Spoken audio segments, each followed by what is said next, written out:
제가 학력이 제법 괜찮거든요. 가방끈 상당히 깁니다. 수시 합격해서 피자스쿨 다니다가 을밀대로 편입시험을 쳤어요. 한국에서 굉장히 근본 있는 곳이죠. 제가 오늘 보여드릴 다이닝도 한국에서 근본 있는 다이닝입니다. 벌써 오픈한 지 9년 차고요. 미쉐린 가이드도 발행될 때부터 지금까지 별을 놓쳐본 적이 없어요. 사실 미쉐린은 내세울 만한 업적도 아닙니다. 아시아 탑 레스토랑에도 들어가고 월드베스트 레스토랑 100위 안에도 들어가요. 외국인들 입맛을 제대로 사로잡는 한식으로 자리를 잡았다, 이렇게 볼 수 있을 것 같습니다. 그래서 2년 전에는 홍콩에도 식당을 하나 열었어요. 한식구라고. 최근에는 와인바도 하나 시작을 하셨고, 그러고 보면 참 열정적인 분들이 많아요. 게으른 제가 열심히 평균을 맞춰드리고 있습니다. 저는 열심히 하는 게 핸드폰 충전밖에 없거든요. 메뉴랑 가격 쭈르륵 있는데 뭐 어차피 이거 띄워놔도 잘 안 보시죠? 궁금하시면 잠깐 멈춰놓고 보시고요. 저는 바로 음식 설명으로 넘어가겠습니다. 첫 요리입니다. 쥐치와 쥐치 간. 된장 소스로 버무려서 첫인상으로는 일본 요리 중에서 나메로랑 어쩌면 좀 비슷한 결일 수도 있겠다 생각했는데 생각보다 방향이 많이 다른 맛입니다. 소스에 일부러 꺼끌하게 알갱이를 많이 남겨서 투박한 느낌을 크게 표현했어요. 사실 입에 착 달라붙게 맛있는 요리는 아니었고 파인다이닝에서 받는 첫 디쉬니까 좀 세련된 이미지를 줄 수도 있었을 텐데 이런 것도 한국적인 색깔이다 하고 손님들에게 선언하는 것 같은 이미지가 있습니다. 조개는 스시 좋아하는 분들은 아실 것 같은 북방조개입니다. 원래는 북방조개가 새조개처럼 살 끝부분에 색이 좀 다르거든요. 이 접시는 보여지는 방향으로는 몸통에 가까운 살만 보이고 거기에 고추장 소스가 빨갛게 묻어서 약간 피조개 같은 느낌도 납니다. 고추장과 조개 조합인데도 굉장히 산뜻하고 가볍게 맛을 잘 냈어요. 이 재료로 에피타이저가 될까 싶었는데 이게 되네요. 감태로 말하는 갈치, 그리고 한우 탕탕이 타르틀렛입니다. 이 감태 롤은 밍글스 시그니처 중 하나죠. 감태 질감이 살짝 바삭합니다. 생감태 식감이 아니고 살짝 굽거나 해서 감태 특유의 답답한 식감을 줄인 요리고 익은 생선살이 이렇게 빠른 순서에 나오는구나 싶은 생각도 들게 하는 요리입니다. 어차피 모든 다이닝이 프렌치 문법을 따를 필요가 없다라는 걸 코스에서 틈틈이 조금씩 보여준다고 보시면 될 것 같아요. 그리고 두 번째가 좀 재밌습니다. 서양식 육회인 타르타르를 작은 타르트에 올려서 내는 건 굉장히 흔하게 보이는 에피타이저 중에 하나인데 낙지다리 끄트머리가 올라가 있어요. 이렇게 해놓고 한우 탕탕이라고 부르는 거 이건 좀 기만 아닙니까? 저는 이걸 제치라기보다는 능청에 더 가깝다고 보는데요. 아이디어 하나를 추가해서 시각적인 재미는 있습니다. 스프입니다. 기본적으로는 초당 옥수수 스프이고 여러 재료들, 주로 채소와 과일들이고요. 스프에 찍어 먹을 수 있게 나왔습니다. 이 보라색 고구마 튀김 같이 생긴 건 찰옥수수입니다. 색감이 재밌죠? 찰옥수수 그렇게 좋아하진 않는데 식감이 괜찮았습니다. 꽤 여러 가지 재료가 들어가고 깻잎이라든지 토마토나 무화과라든지 맛에 있어서는 나름대로 옥수수 스프에 밀리지 않을 만한 재료들로 구성이 된 원초적인 요리였습니다. 여름 보양탕입니다. 방문한 게 9월인데 여름 메뉴가 2개 연속 나와서 가을 메뉴는 아직 나오기 좀 애매한 기간일까 싶었습니다. 솔밤은 벌써 가을 메뉴로 바뀌었거든요. 모렐버섯과 배추 쌈이 있는데 속재료는 같다고 합니다. 갈비살, 채소, 두부 이런 식으로 들어간다고 하고 아주 얇게 저면은 장어가 3점, 그리고 도가니도 한 조각 들어있고요.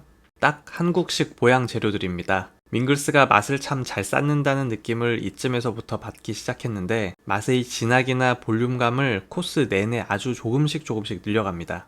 진한 맛을 많이 뽑아서 보양식으로 내는 기름진 재료들을 다양하게 썼지만 너무 진하지 않게 냈어요. 모렐버섯 산미가 이 디쉬에서 가장 튀는 맛이다 싶은 정도입니다. 장어 익힘이 정말 탱글하고도 가볍고 부드러웠는데 그것도 좀 인상 깊었고요. 병어입니다. 병어는 대체로 두께가 얇은데 이건 받자마자 이거 대구살이냐 싶을 정도로 도톰했어요. 덕자병어인가 싶습니다.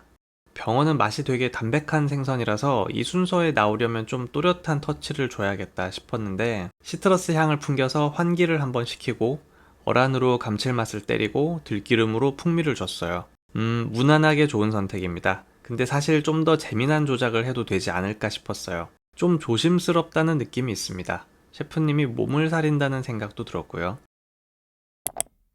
킹크랩입니다. 더덕약밥, 몸통살, 다리살 순서였습니다. 한국에서 일반적으로 게를 먹는 방식으로 풀어냈다고 보시면 되겠고 소스를 고추장 베이스를 쓴 게 약간 튀는 느낌이 있습니다. 좀 재밌는 건 다리살은 들깨를 묻혀서 튀겨냈는데 이게 씹히는 감각이 상당히 좋아요. 재밌습니다.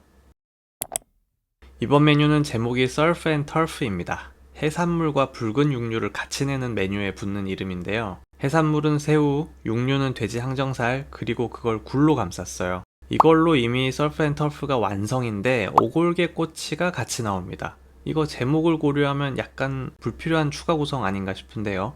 서프 앤 터프보다는 육해공 아재라서 이런 이름밖에 떠오르지가 않네요. 죄송합니다. 굴만두는 굴의 풍미나 향이 워낙에 강해서 정작 주인공인 항정살과 새우가 돋보이는 조합은 아니었습니다. 식감으로서의 가치는 좋아요. 쫄깃하고 촉촉합니다. 이름에 포함되지는 않지만 오골계가 맛있었어요. 닭 같은 경우에 허벅지 아래로는 상당히 쫄깃하잖아요. 그 특유의 식감이 되게 잘 살아있고 향도 좋고 블루치즈를 같이 썼는데 이것도 괜찮은 아이디어였습니다. 잘 어울립니다. 간단하게 클렌저를 한 잔 마시고 이제 메인인데 식사 시작하기 전에 메인을 둘 중에서 고르거든요. 한우 전복 조합 아니면 양고기. 제가 한국에서 다이닝을 오면 메인으로 갈수록 가슴이 답답해지는 지병이 있는데 밍글스가 그래도 한식 내는 다이닝이잖아요. 그리고 그런 다이닝들 중에서도 가장 선두 그룹이고 하지만 스테이크를 피해갈 수는 없었다. 그래서 양고기를 고르려고 보니까 이쪽 메뉴는 조합에 있어서 한식의 희웃도 없어요. 양과 라비올리. 그래도 그냥 골랐습니다. 주소스 새콤하게 잘 뽑혔고 먹을만 합니다. 라비올리가 좀 생뚱맞은 포지션에 있다는 생각이 잠깐 들었는데 뭐 더 길게 얘기하진 않겠습니다. 정말 어려운 문제입니다. 분명 누군가에게는 평생 처음 방문한 파인다이닝일 수도 있고 그래서 비프스테이크 꼭 먹고 싶을 수도 있어요. 윙글스를 비판하려고 하는 말은 전혀 아닙니다. 근데 이런 게 다이닝에게 있어서 다양성의 발목을 잡고 있다는 생각은 늘 들어요. 디저트가 시작됩니다. 프리디저트는 다시마 젤리로 덮여있는 다시마 아이스크림입니다. 젤리가 오징어처럼 보이기도 하네요. 오이 냉국을 모티브로 만들었다고 그래요. 좋은 시도인 것 같습니다. 모티브에 걸맞게 강한 단맛으로 때려 넣지 않고 단맛보다 오히려 감칠맛이 메인이 아닌가 싶은 뉘앙스가 있습니다. 디저트가 세 종류면 역시 가운데 디저트가 메인이죠. 이름이 장트리오입니다. 뭔가 이름이 웃기죠. 장트러블 같고. 간장, 된장, 고추장을 다 써서 장 삼위일체입니다. 구성에서 약간씩의 변화는 있었지만 오픈 때부터 지금까지 이어지고 있는 디저트입니다. 먼저 왼쪽에 바닐라 아이스크림 보면 호박씨 같은 게 꽂혀 있네요. 추석을 맞아서 토끼 같아 보이기도 하고 그렇습니다. 오른쪽에 크림 같은 건 위스키로 만든 크림 거품입니다. 그 위에 튀밥이 뿌려져 있죠. 이게 장트리오에서 만나게 되는 첫 번째 장, 고추장입니다. 당연히 디저트니까 또렷하게 맵거나 하진 않고요. 고추장 캐릭터보다는 고추장을 썼다는 자체의 의미가 있다고 보면 될 것 같습니다. 아이스크림과 위스키 크림을 먹고 나면 아래에는 피칸이 꽂혀있는 크렘브릴레가 나옵니다. 크렘브릴레는 된장 터치가 있습니다. 눈치 빠르면 여기서 솔티드 캐러멜을 읽을 수 있겠네요. 캐러멜라이징 된 달콤한 맛에 짠맛을 섞는 조합은 실패할 수가 없죠. 그리고 피칸은 간장을 이용해서 정과를 만들었다고 보시면 될 것 같아요. 이렇게 총 3가지의 장이 쓰이지만 당연히 디저트니까 지배적인 짠맛이나 매운맛은 아니고 이렇게 한국의 장을 다양하게 썼다라는 어필을 합니다. 근데 이게 한국적으로 세련된가라고 하면 잘 모르겠습니다. 밍글스에 대한 생각 몇 가지만 짚고 마무리를 하겠습니다. 밍글스는 코스를 따라서 착실하게 맛이 두꺼워집니다. 중간에 강력한 필살기 같은 거 섞지 않고 강박적이다 싶을 정도로 차근차근 맛의 두께를 쌓아 나가요. 이런 부분은 참 좋습니다. 하지만 그 후에 기다리는 메인이 너무 아쉽다. 그리고 전통주 페어링이 굉장히 좋습니다. 매칭 잘했고 사람들이 보통 전통주에 자주 느끼는 생각이 있죠. 전통주 맛 대체로 다 비슷한 것 같고 단맛이 너무 세다. 근데 그거 다 깨줄 만큼 단맛을 절제해서 페어링을 합니다.